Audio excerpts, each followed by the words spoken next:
Yesterday, we reported the breaking news of the military takeover in Guinea-Bissau. But now, we have more details on exactly what happened and the reality on ground by eyewitnesses. Because the people of Guinea-Bissau woke up this morning to what looked on the surface like a violent military takeover, gunfire in the capital, borders slammed shut, and then this announcement comes out that President Umaro Sissoco Embaló has been arrested. But as the hours have passed, a very different story has started to emerge. A story that frankly does not add up at all. A story that many people in Guinea-Bissau are now calling, and I am hearing this repeatedly, the biggest political deception the country has ever seen in years. Because here is the thing, while we initially rushed to report a coup, people on the ground were saying something completely different. They are saying Embaló was not technically overthrown, that he was moving freely. They were saying the real target weren't the president's allies at all. They were opposition figures. Opposition figures who were, and this is critical, on the verge of winning the election. The results were expected to be announced this morning, November 27th. Results that many believe were about to confirm Embaló's defeat. And then suddenly, the election gets suspended, borders get closed, opposition leaders start getting rounded up. And if that is not suspicious enough, 36 African observers, including a former Nigerian president, Goodluck and former Mozambican president, Nyusi, were trapped in the country when this so-called coup erupted. And according to locals I have been speaking with, this entire operation looks less like a takeover and more like a pre-planned strategy to block the will of voters. So in this episode, we are breaking down the evidence, the eyewitness accounts, the hidden power struggle inside the military, and the allegations of foreign influence behind all of this. Stay with me, because the truth emerging from Guinea-Bissau right now is bigger and more shocking than anyone ever expected. Let's get into it. Alright, so here is what we know. Gunfire echoed through Guinea-Bissau around midday on November 26. Borders were all closed. Soldiers claimed they had arrested President Umaro Sissoco Embaló. And yet, and this is where it gets really strange, the man they supposedly overthrew was seen moving freely just hours later. Now, within minutes of the gunfire, the state television broadcast this dramatic announcement. Brigadier General Denis Nkaha, who heads the presidential military office, sits down surrounded by armed soldiers and declares that the military has taken full control of the country. He says they have formed the High Military Command for the restoration of order, and they will be dealing with the country until further notice.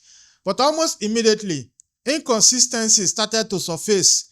President Embaló himself, the man supposedly under military detention, calls France 24 and Jeune Afrique to announce that he is being arrested. Just think about that for a second.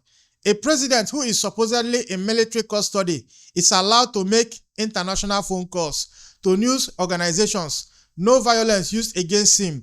No images of him in custody anywhere. Meanwhile, citizens in Guinea-Bissau started flooding social media with their own observations. All across social media right now, videos, comments, they are all questioning the entire narrative. They are saying Embaló wasn't locked up. They are saying soldiers loyal to him were tightening control, not overthrowing him. And they are saying something else, that opposition leaders, the ones expected to win the election, were being hunted down and arrested. And that is when the real cracks in this story started showing. Just as the military announced they have taken complete control of the country, dozens and thousands of the citizens of Guinea-Bissau, they voiced what they really think about this development all across social media. They are claiming this coup was a fake coup, like it was orchestrated, not to remove Embaló, but to protect him. Many Pan-Africanists and analysts are calling this a palace arrangement, not a real coup. And they are asking a simple question, which is, how does a president who has been overthrown by armed men have time to just pick up his phone and contact international media to announce his own arrest? It doesn't make any sense even to casual observers. They are saying the entire operation felt like and I am translating here, a stage performance designed to create a state of emergency. All across social media platforms, people are expressing frustration, exhaustion really. One commenter wrote, and I am paraphrasing, that this was a fake coup, that Embaló was behind all of it, and that the intention was to suppress the election results. Another person said Embaló had been rejected by the people, that the opposition candidate had run such a strong campaign that it was difficult for Embaló to commit fraud. The Popular Front, that is the coalition of civil society groups, they issued a public statement accusing Embaló and the army of staging what they called a simulated coup to block the release of election results and cling to power. They claim this maneuver was specifically aimed at preventing the publication of the election results scheduled for November 27. That was supposed to be today. And all these testimonies are pointing to one explosive detail: the election results. So for context, let's take a look at the timeline once again, because hours before the Electoral Commission was set to release the final presidential results, the entire process was suspended. The country was locked down basically, and the context here matters. On November 23rd, the people of Guinea held their presidential and legislative elections. Both President Embaló and opposition candidate Fernando Dias declared victory on November 24th, each claiming they had secured over 50% of the vote. But the official results weren't due until November 27th, which was supposed to be this morning, today. Now, Fernando Dias, he is a 47-year-old lawyer, leader of the Party for Social Renewal. He emerged as a serious challenger. He received the endorsement of the Liberation Era Political Party, that is the PAIGC, which is the powerful opposition party. PAIGC, for those who don't know, led Guinea-Bissau to independence from Portugal back in 1974. They were controversially disqualified from this election for allegedly submitting documents late. Their leader, Domingos Simões Pereira, who by the way lost to Embaló in a contested runoff in the 2019 election, he threw his support behind Fernando Dias. Voter turnout exceeded 65%. That is significant. That signals a population hungry for change. Analysts were predicting a tight race. Many people believe Embaló was facing an imminent defeat. The opposition had mobilized.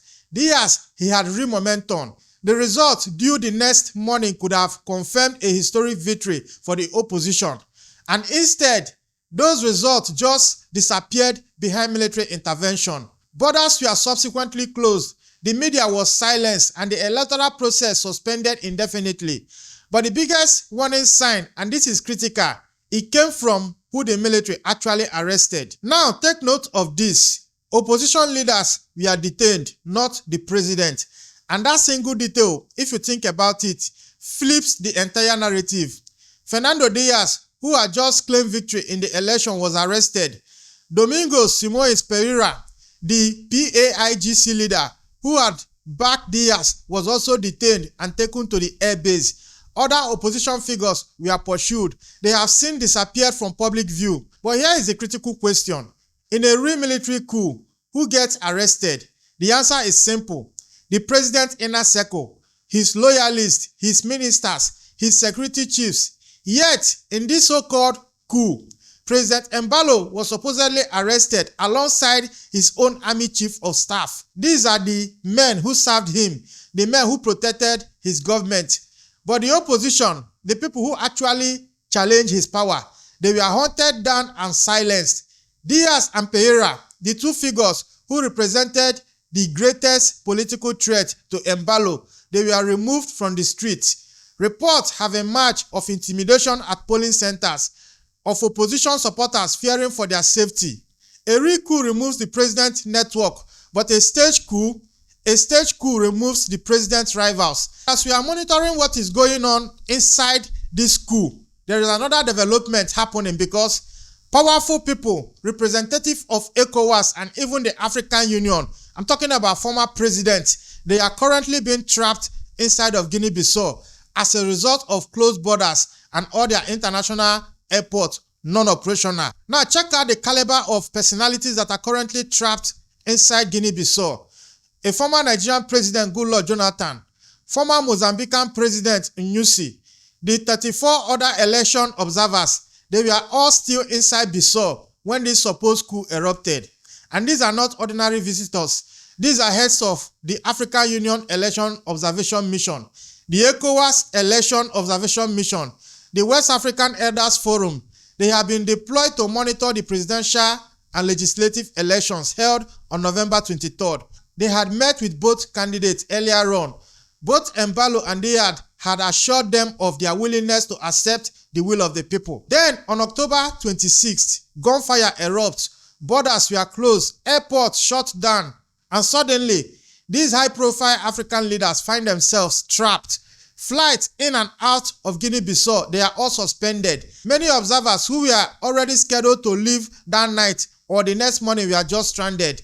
There was no authority in Guinea-Bissau to discuss exit plans. Reports have confirmed that Goodluck Jonathan of Nigeria and other leaders are safe in their hotel rooms but unable to leave the country. In a joint statement, the observer missions explored deep concern and deplored what they called a blatant attempt to disrupt the democratic process. And if the military had inside help, the next question is simple: who stands to gain from all this chaos? For years now, many analysts and citizens have accused parts of Guinea-Bissau's military of protecting political elites tied to drug trafficking networks and foreign interests. And Guinea-Bissau has a dark reputation here.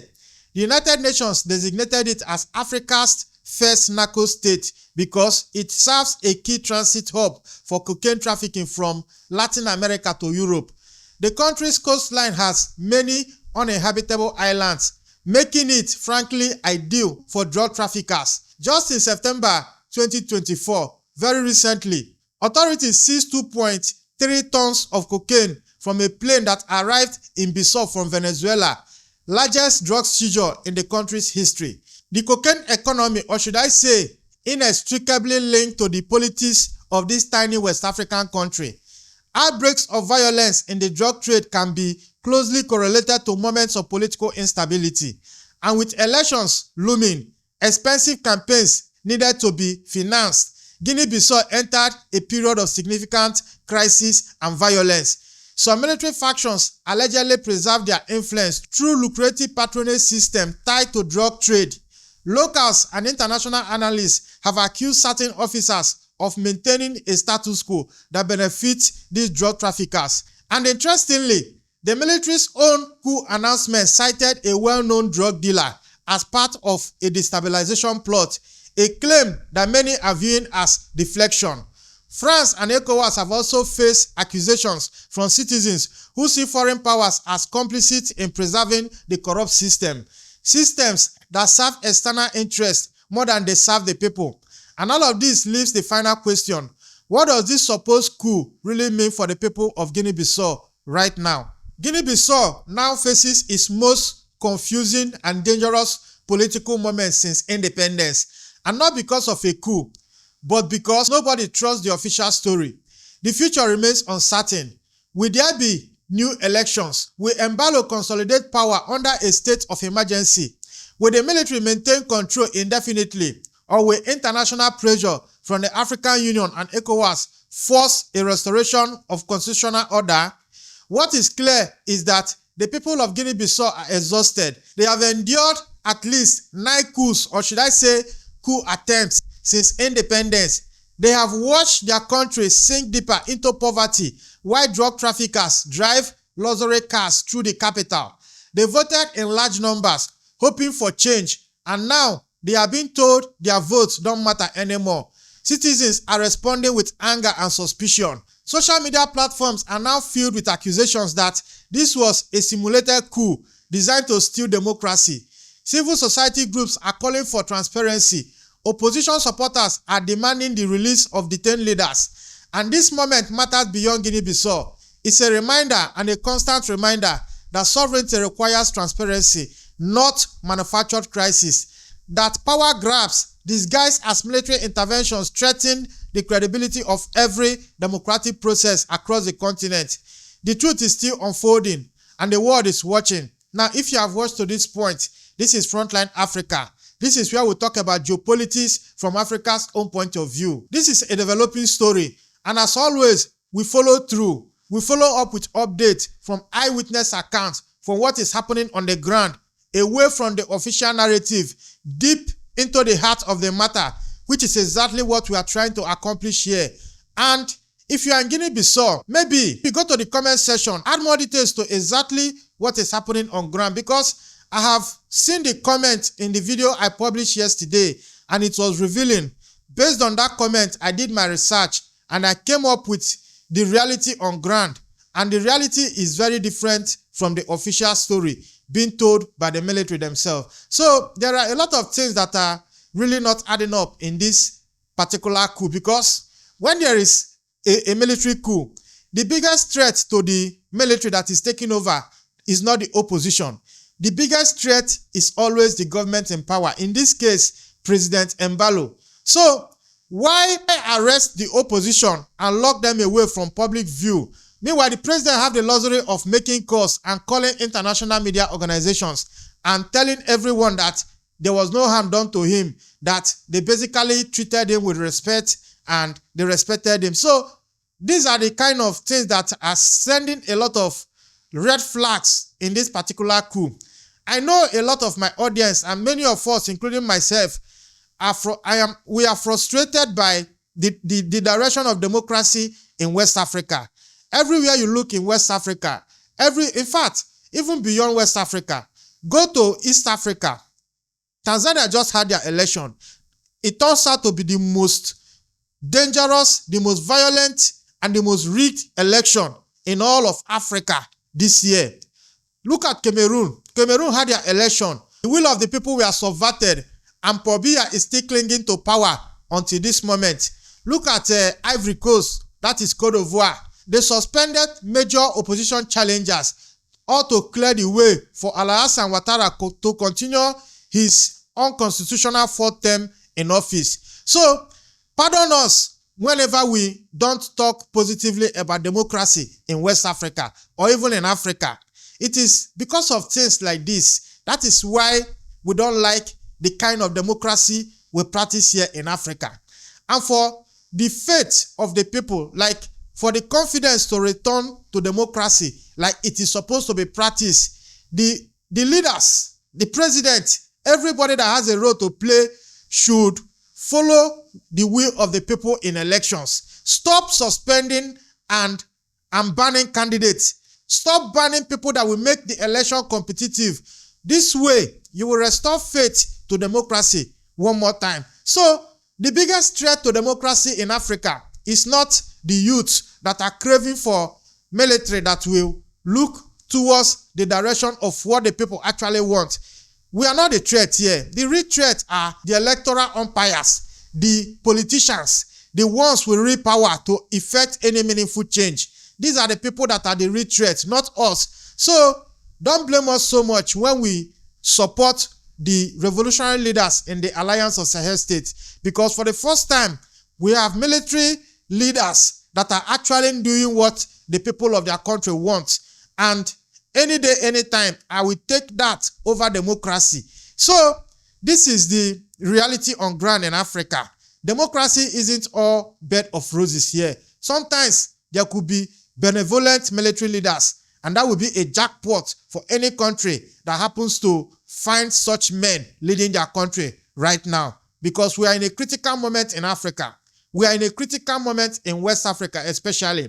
One more ECOWAS country has fallen to a supposedly military coup. Although there are a lot of doubts, but be that as it may, the democratic process has been thwarted. It has been suspended, which is exactly what ECOWAS don't like. Whatever it is happening, I'm sure more details will come, and I will be here to tell you exactly the latest update in any of this. And if you want to continue to see my content, maybe consider to subscribe and turn on those notifications. I am still your host, Ezekiel Enejeta, and I will see you in the next one. It's a bye-bye for now.